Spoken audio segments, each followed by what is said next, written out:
पहला सवाल दिया है 140। इसका हमें बताना क्या है, अभाज्य गुणनखंडों को गुणनफल के रूप में बताना है, इसके फैक्टर करने हैं और उसको हमें बताना है। तो 140 को हम लोग पहले इधर लिख लेते हैं, इसके फैक्टर करेंगे।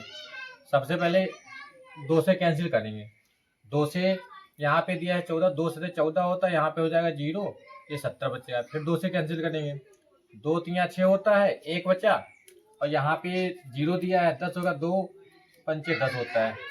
फिर ये जो है 35 किससे कैंसिल होगा, ये 5 से होगा, 5 सत्ते 35 और 7 इक्का 7, ये हो गया आपका।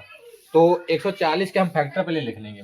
तो 140 को हम क्या लिख सकते हैं, 140 को हम लोग लिख सकते हैं 2 गुणे 2 गुणे 5 गुणे 7। इसका मतलब इसको हम ये लिख लेंगे कि 2 की पावर 2, 2 कितनी बार है, 2 2 बार है, गुणे में 5 गुणे में 7, ये हो जाएगा पहला आंसर। हमें सिर्फ उसके अभाज्य गुणनखंडों के गुणनफल के रूप में लिखना है, उसके फैक्टर कर देने हैं। दूसरा सवाल क्या है, इसका सेकंड पार्ट दिया, ये पहला पार्ट था, सेकंड पार्ट है 156। 156 के हमें फैक्टर करने हैं, तो 156 के भी इसी प्रकार से कर लेंगे। सबसे पहले 156 को इधर लिख लेंगे। अब इसको 2 से कैंसिल करेंगे, 2 सती 14 होता है, 15 था, 1 बचा, 2 अठी 16, क्योंकि यहाँ पे 1 बचा, 6 था, 16 हो गया। फिर 2 से कैंसिल करेंगे, 2 3 6, 1 बचा, यहाँ पे 18 हो गया, 2 नाम 18। फिर 39 किससे कैंसिल होगा, 39 कैंसिल हो जाएगा 3 से। 3 से देखें, 3 कम 3 और 3 3 9, ये कितना बचा 13, 13 एकम 13। तो इसका अभाज्य गुणनखंड क्या हो जाएगा, 156 बराबर हम लिख सकते हैं 2 गुणे 2 गुणे में 3 गुणे में 13।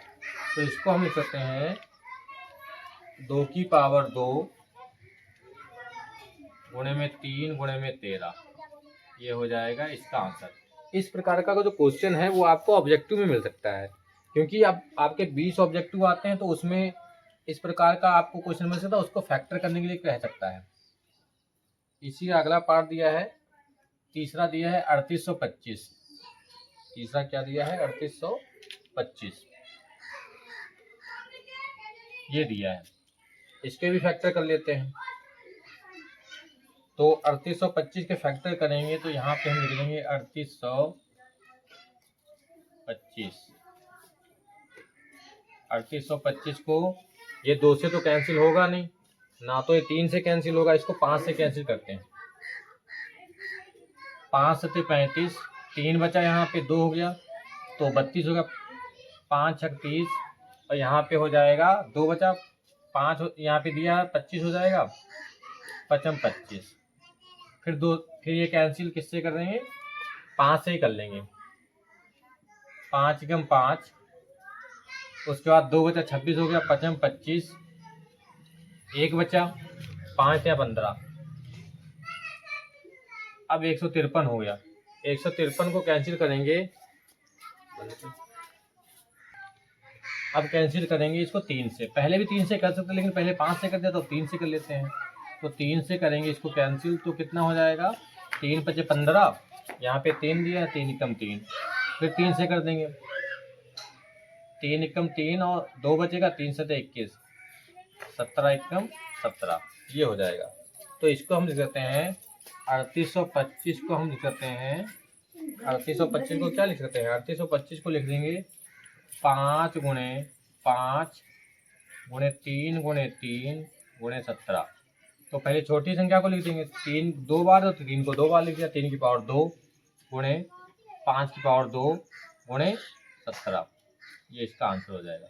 सिर्फ आपको संख्याओं को देखना किससे उसको कैंसिल कर सकते हो, आपको फैक्टर करने हैं, उसी अभाज्य गुणनखंडों को गुणनफल के रूप में आपको लिख देना। अगर ऑप्शन में दिए होते तो आपको इसी प्रकार के 4 ऑप्शन दे देंगे, अलग अलग नंबर आपको दिए होंगे, उसमें से आपको चेक करना होगा कौन सा आंसर आपका सही है। इसी प्रकार से अगला दिया है,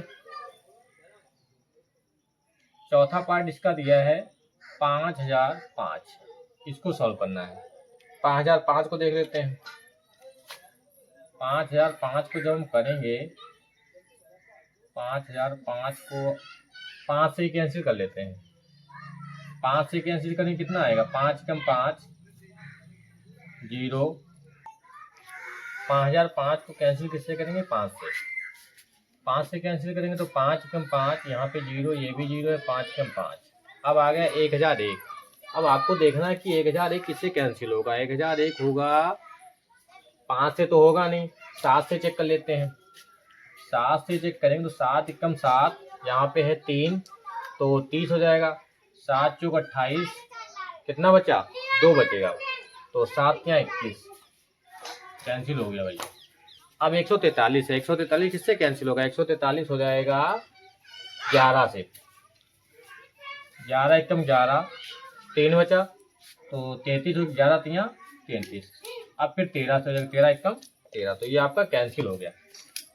5005 को हम लिख देंगे, 5005 को लिखेंगे 5 गुणे 7 गुणे 11 गुणे 13। इसमें कोई भी नंबर है डबल नहीं दिया है, तो 5 गुणे 7 गुणे 11 गुणे 13 दिया है, तो आपका यही आंसर हो जाएगा। अगर यहाँ पे कोई डबल नंबर दिया होता तो उसको स्क्वायर लिख देते, अगर 3 बार दिया होता तो उसका क्यूब लिख देते।